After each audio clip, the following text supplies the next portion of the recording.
안녕하세요. 주변들의 조민근 변호사. 안녕하세요. 손대선 변호사입니다. 최근에 네네. 우리 한동훈 법무부 장관이 전국에 있는 사형 집행시설을 점검해라.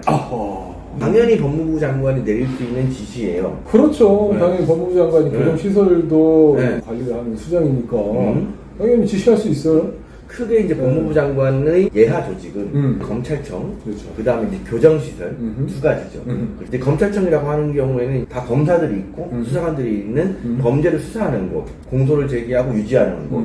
그러고 나서 이제 판결이 확정되면 교정시설, 구치소, 교도소 여기에 갑니다. 형을 집행하는 것까지 그렇죠. 법무부 소관인 거죠. 우리나라에 사형을 집행할 수 있는 시설이 4군데에 있어요. 네. 서울구치소, 부산구치소, 대구교도소, 그 다음에 대전교도소.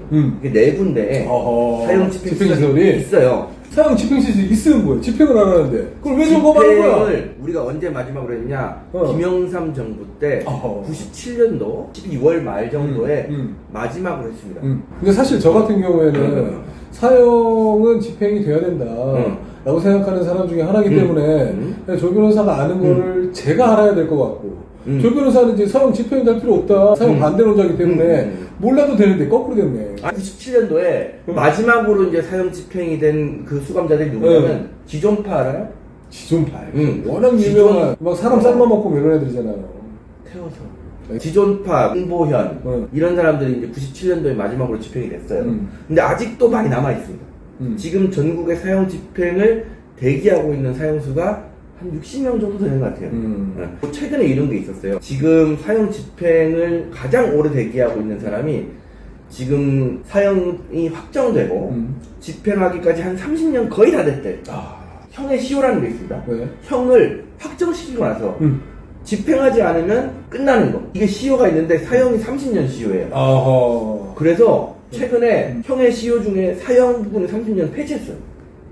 왜냐하면 사형이 30년이 지나면 집행을 못 하거든. 그럼 이제 풀어줘야 되네. 이 양반이 30년이 됐어, 확정된 지. 근데 이제 30년이 지나면 집행할 근거가 없으니까 그럼 사형수는 어떻게 잡아두는 근거가 있나? 그렇지. 징역형을 따로 받은 게 아니니까요. 그렇죠. 그래서 여기서 웃긴 게 뭐냐면 무기징역을 선고를 받으면 가석방을 안 하면은 중대까지 할 수 있는데 그럼 사형은 30년 있으면 나오는 거네. 사형은 사실상 유기징역이 상한인 거지. 왜 개판이야. 예전에 그 형법을 제정할 때 사형을 선고하면 원래는 사형이 확정되고 나서 6개월 내에 법무부 장관이 집행을 명령해야 되고 집행하면 5일 내에 집행을 해야 돼요.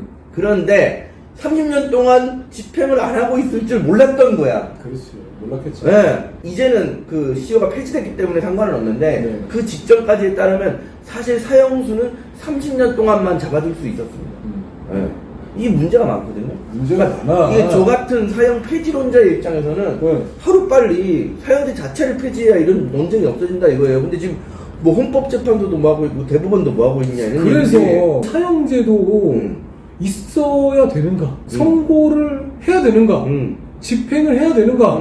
사형제도의 찬반 토론을 잠깐 여러분들께 한번 보여드리기 위해서 쳤어요. 사실 지금 나라에서 하는 게 사형에 그 형의 시효를 폐지했다 그랬잖아요. 그걸 왜 폐지했겠어? 어차피 사형 안 할 거니까. 이럴 거면 그냥 폐지하라는 얘기지. 그러면은 한동훈 장관이 그 사형을 집행하는 곳을 점검해라 라고 해서 지금 사형수들이 뭐 덜덜 떨고 있다라고 지금 떨고 있대요. 사형을 집행을 하려고 하는 법무부의 움직임 아니냐 이렇게 생각할 수 있어요. 사형 반대론의 최후의 근거는 뭐냐면 사실 가장 중요한 이유는 그 흉악범들이 사실 죽어 마땅한 경우가 많아요. 그러면 죽여야지. 그렇지만 저는 국가 권력이 개인을 죽이는 걸 반대한다라는 입장에서 폐지론자예요. 그러면 얼마나 큰 부작용이 발생하냐면 죽어 마땅한 놈인데 이게 사회에서 아웃을 시켜야 되는데 국가 권력이 얘네 아웃을 시키면 안 된다라고 하면 결국에는 국가 권력에 반대되는 권력이 뭐예요? 사하 권력이에요. 사하 권력. 그럼 아무나 쏴 죽일 수 있다는 건데 그게 훨씬 더 부작용이 클 거 아닙니까? 국가 권력은 잘못 행사가 되면 돌이킬 수 없을 수 있어. 그럼 조민근 변호사님 말씀은 그러면은 피해자가 만약에 그럼 극악무도한 놈을 죽였다. 그럼 뭐 정당 행위로 위법성 조각돼서 처벌 안 해야 된다라는 거예요?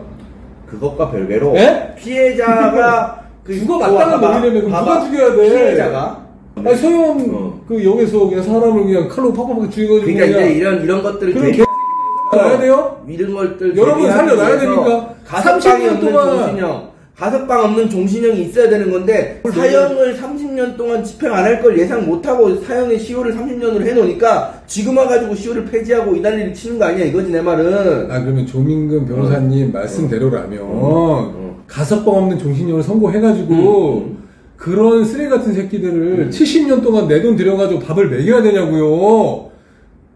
예를 들면은 10년을 가져가면 얘가 되게 착한 사람이 돼서 다시 사회 일원으로 돌아와서 사회에 보탬이 되는 사람이 될 수 있어 라는 범위 내 사람은 잠깐 내 돈을 들여가지고 얘를 이제 밥을 먹이더라도 나와서 다시 사회 위에서 일하면 얘도 세금을 낼 거니까 그런 게 상쇄될 수가 있겠죠. 사형은 아니잖아. 사형수들은 사회에서 아웃시켜야 되니까 완전히 사회에서 아웃되고 일원으로 돌아올 수 없는 사람이면은 내 호주머니에서 돈을 꺼내가지고 얘를 먹여 살릴 필요가 없다는 거예요.